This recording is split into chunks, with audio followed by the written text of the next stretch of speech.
Hello and welcome, my name is Nilaus, and this is the prologue for Season 6 of Factorio, my Let's Play campaigns.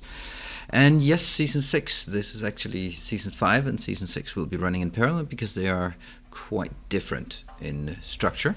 So I will do the same intro as I did for my Season 5 in the same way as the Season 6. So these are the rules for Season 6. First rule. No logistics robots. This is one of the things that I find myself always falling back on robots. When things become too complicated, you just, whatever, I'll just request it and have somewhere else produce it, and then the robots will figure out the rest. If there's a problem, I'll just have more robots. And it's great fun and all, but I think that a big part of Factorio is messing with inserters and belts and the spaghetti that ensues.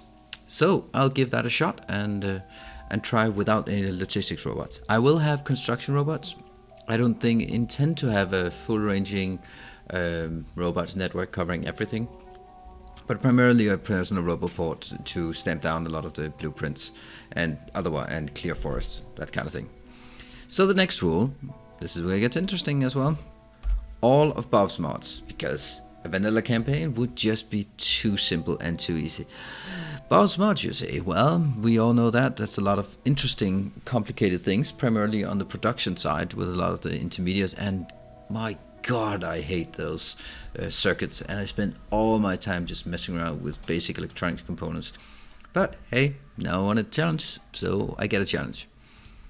Next one is all of Angel's mods. Angel's mods complements Bob's mods extremely well in that this is primarily focused on the pre-processing and the smelting.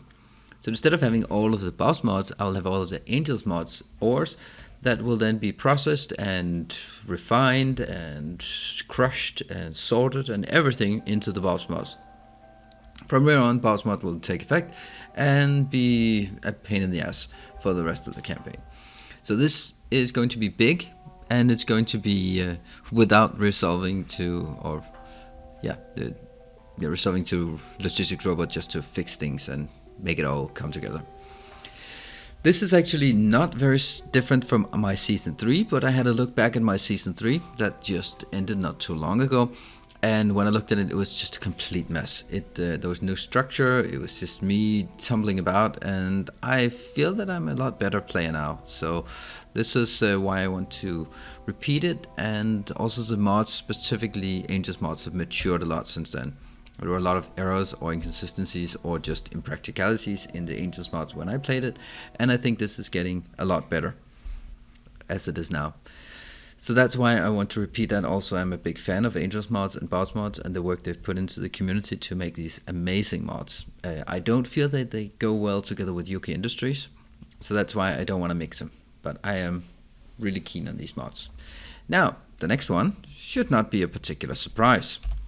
This is my city blocks. If you've seen anything I have done, at least recently, Season 4, Season 5, I am completely in love with the city block concept. Of course, it lends itself really well to logistics robots by having an easy way to cover every single inch of the base. However, this is still something I want to work on. I like to have these squares where within the square I have a specific topic. This is particularly relevant when it comes to Bob's mods, because Bob mods will be you'll start out by just saying, all right, I just need a few electronic components, and you create a few, and 20 hours later you are needing 20 factories creating just basic components because they're going to be used for all sorts of other things. And therefore, if you build too small to begin with, it becomes difficult to scale up, and you need to tear down a lot of the base. So I want to do the city blocks.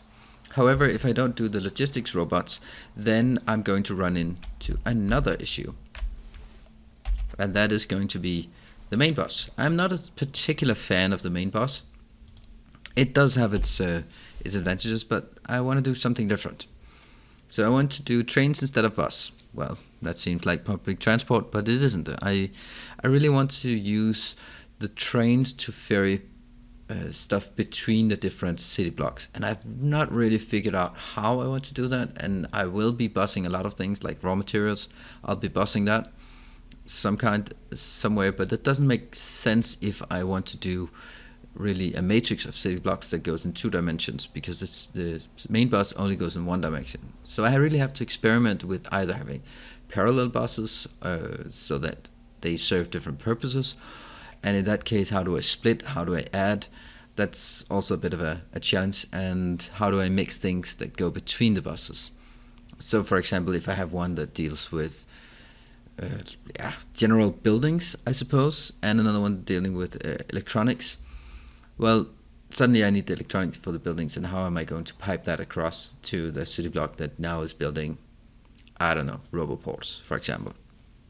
That's really one of the challenges that I have to figure out, but I'll just dive in. I'm doing some small experiments on how to do a 2-dimensional bus, but so far it's too much merging and splitting to really make sense.